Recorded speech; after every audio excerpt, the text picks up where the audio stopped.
बहीण संदर्भात मोठी अपडेट. भावांनी दिलेली नियमबाह्य लाडक्या बहिणीची ओवाळणी रिटर्न.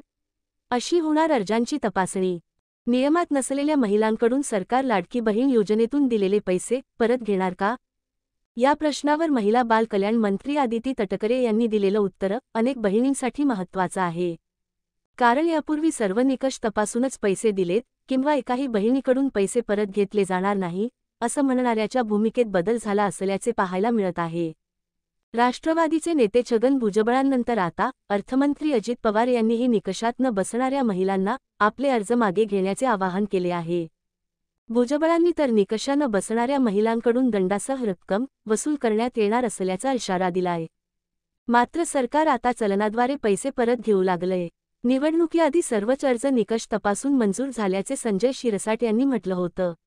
मात्र त्यांनीही आता आपली भूमिका बदलली असल्याचे दिसतंय. सत्तेत आल्यानंतर महिलांच्या अर्जांची फेर तपासणी करणार नसल्याची भूमिका फडणवीस यांनी मांडली होती.